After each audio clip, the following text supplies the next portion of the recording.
This is KUGAN CASSIUS for IFL TV in association with MTK Global. We're at the final press conference here for Wilder vs Fury. Delighted to be joined by Freddie Roach. How are you, Freddie? I'm good, and you? Very well. Good. Eventful, as always, around these two? Yeah, of course. You know, you're never going to do a face-off this close to a fight with two guys getting ready to go to war together. It's actually foolish, but you know, they're lucky nobody get hurt, and the fight's still going to happen. When was the first time that you kind of come across Tyson Fury, and what were your kind of immediate thoughts about him when you first saw him? He had a press conference here in LA, and he called up and asked if he'd come by my gym. Marie said, yeah, sure. And so he came by, and you know, I expected like maybe a rougher guy and stuff like this, you know, because you hear like reputations of you know, gypsies and so forth and stuff like that. But like here enters my gym, probably the nicest guy I've ever met in my life. I mean, just a really, really humble, nice guy.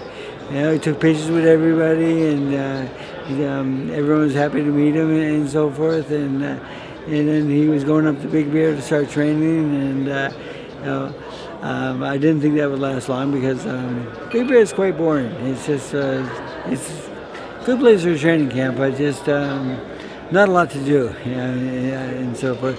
So he came back down to LA and started working out at my gym, and he felt a lot better with the oxygen being available, and we've been working every day. And then his trainer Ben was courteous enough to let me do the mitts with him a couple of times, and so then we trade off every day, and we work on strategies and so forth, and that's where I learned that he is not just a good boxer, he's a very good puncher also. And especially I think from the southpaw side, I like that power he has in that left hand, and he throws it really, really hard. And I asked him, I said, are you left-handed? And he says, I was born left-handed. I says, I can tell. And he does have very good power also. I mean, I know the other guy's like supposed to win by knockout. We're supposed to outbox him. We're not going to outbox this guy. We'll outbox him until he's ready to go. When he's ready to go, we will get rid of him. Do you believe that Tyson will knock Deontay Wilder out or stop him, Freddie? Yes, yeah. Yes, I do. Yeah, later rounds, break him down. Yeah, I do think so. People are kind of also wondering with the corner, yourself, Ben, and also Ricky Hatton, how it's going to work. It's quite a mix. It is quite a mix, you know, and the thing is, I believe when one person speaks in the corner, and that's the chief trainer, so Ben's going to be the speaker, and I'm going to ask everyone else to just be quiet, and just if we see something, we'll relay it to Ben on the ground, and if he feels like it's worth saying to his fighter, we'll do it that way. But I won't speak in the corner unless it's necessarily has to be done. And because I don't like when you have 10 people talking to one person, and like he's catching a little bit of this and that and so forth. It's just messy, and I don't like that type of corner. Obviously, Tyson addressed this in the press conference, Freddie, and the common sort of perception is that it will be a Wilder KO or a Fury points win, but he's kind of throwing that out the window and saying, no, forget that. Yeah. I'm coming to knock him out. Yeah, and he did ask me a week ago. He said, Freddie, what if I go in there and just go after him and go knock him out in the first round? I said, you can do that. I said, I know you can do that.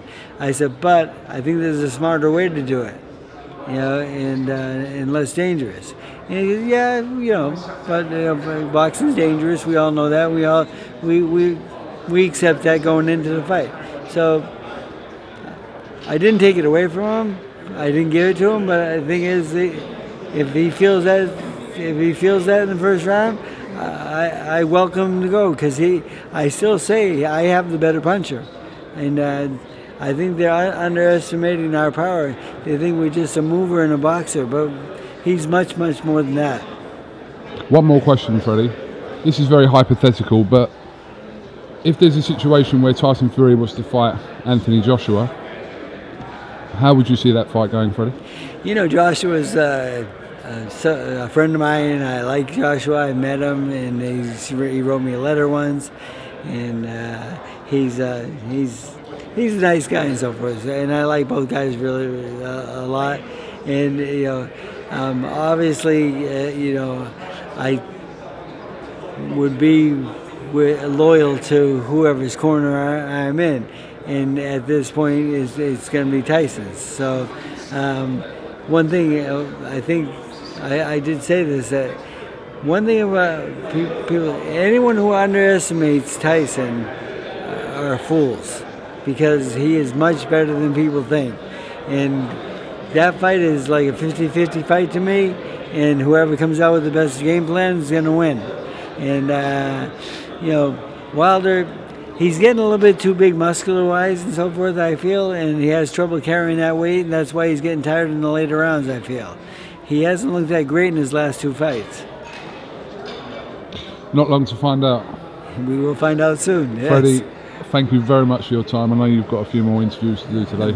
You've done about 20 already today, Freddie. So. Or more. Thank you. Thank you very much.